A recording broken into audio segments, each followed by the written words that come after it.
பராசக்தி, என்ன பார்த்த ஞாபகம் இருக்கா?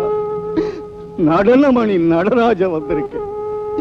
என் வாழ்க்கை நாடகத்தை உன் முன்னாடி முடிக்க வந்திருக்க. எத்தனையோ பேர் என்கிட்ட நடனம் சொல்லிக்க வந்தாங்க. இப்ப என்ன கண்டாலே ஓடுறாங்களே. ஏன் என் திறமை குறைஞ்சு போச்சா? இல்ல, இங்க ரசனை குறைஞ்சு போச்சு. அம்மா, எப்படி என் பரத கலைக்கு ஒரு வாரிசு உண்டாக்கணுங்கிற வெறியில ஒரு பணக்கார பொண்ணுக்கு பரதம் சொல்லித்தர போல என் பொண்ணுக்கு பரதநாட்டியம் வேண்டாம், இந்த பணம் உன் கை செலவுக்கு என்ன ஒரு பிச்சைக்காரனா நினைச்சிட்டான் தாயே, ஒரு பிச்சைக்காரனா நினைச்சிட்டான். அம்மா, இந்த நடனமணி நடராஜன் நடந்த பாதையெல்லாம் பூமாரி புகழ் மாலை, பொன்னும் மணியும் பாதுகாணிக்கிறது போய் பிச்சைக்கார பழப்பா. இனியும் வீணா இந்த பூமிக்கு பாரமா? நான் உயிரை சுமந்து வாழணுமா? சொல்லடி சிவசக்தி, சொல்லு. தேவகானம் எழுப்பக்கூடிய வேலையை செஞ்சு திருப்புழுதியில வீசலாமா?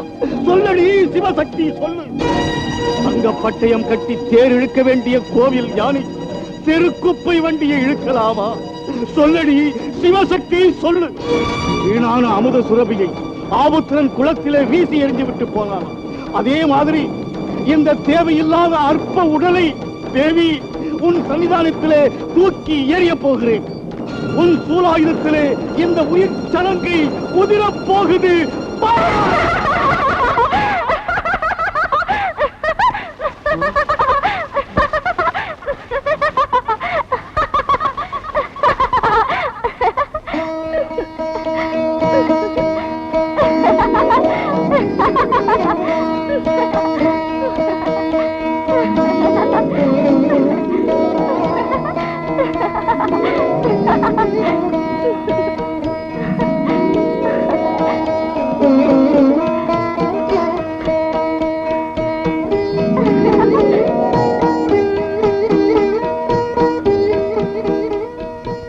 உமா மகேஸ்வரி.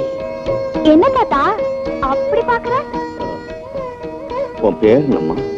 நீதான் சொன்னியே, உமா மகேஸ்வரி. அப்படியே வச்சுக்கியே.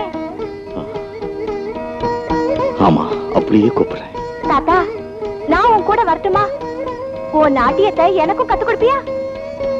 அம்மா, அகிலாண்டேஸ்வரி, என் பரதநாட்டிய கலை தழைக்க உன் அம்சத்தையே வாரிசாக அனுப்பிச்சிட்டியா?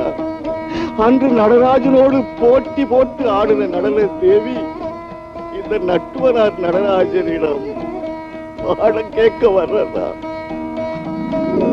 அம்மா, என் மேல உனக்கு இருக்கிற நம்பிக்கையை நான் நிலைநாட்டுவேன்.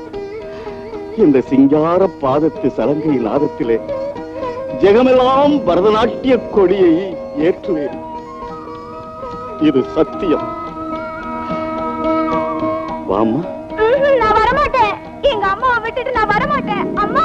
யத்பானு சஹஸ்ராபா சதுர்பாஹு சமந்திதா ராகஸ்வரூப பாஷாட்யா க்ரோதாகாராங்குசோஜ்வலா. ஆனா தனியா போக மாட்டேன். நாகம்மா, நீ வந்தாதான் நான் போவேன்.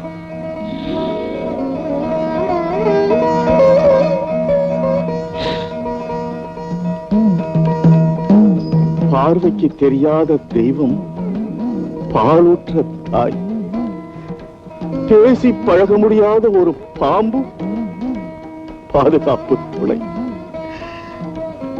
விசித்திரமான குழந்தை. வாமா. அம்மா, போயிட்டு வரேன். நாகம்மா.